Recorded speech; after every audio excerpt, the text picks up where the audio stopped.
Сәлеметсіздер ме оқушылар, мен Роберт Бойлман. 17 ғасырда мен заттарды жай ғана бақылап қана қоймай, оларды тәжірибе арқылы зерттеуді мақсат еттім. Сол зерттеулерімнің нәтижесінде қышқылдардың ерекше қасиеттері бар екенін анықтадым, және оларды жеке заттар тобы ретінде қарастырдым. Мен қышқылдарды анықтауда олардың дәміне ғана емес, ең бастысы химиялық мінез-құлқына назар аудардым. Қышқылдар басқа заттармен әрекеттескенде, әрқашан белгілі бір заңдылықтарға бағынады. Енді мен қышқылдардың негізгі химиялық қасиеттерін толық атап өтейін. Қышқылдардың химиялық қасиеттері, ережелер. Қышқылдар сілтілермен әрекеттеседі. Бұл реакцияны мен бейтараптану деп атадым. Қышқыл сілті тұз су.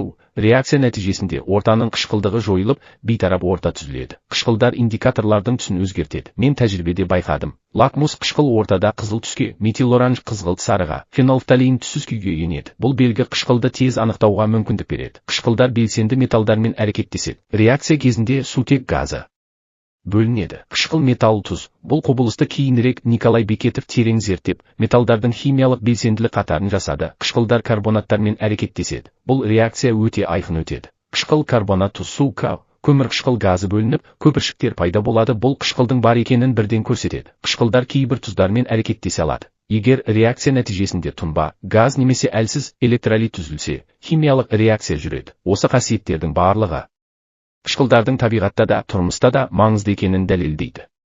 Қышқылдарсыз ас қорытуда, өндірісте, ғылымда дамымас еді. Қышқылдардың карбонаттармен әрекеттесуін кез келген адам үй жағдайында да бақылай алады. Мысалы, лимонад дайындау, суға лимон шырынын, лимон қышқылы және қант қосамыз. Егер аздап ас содасын салсақ, көмір қышқыл газы бөлініп, көпіршікті сергітетін сусын пайда болады. Осылайша менің зерттеулерім көрсеткендей, қышқылдар тек зертханалық заттар емес, күнделікті өмірмен тығыз байланысты химиялық қосылыстар.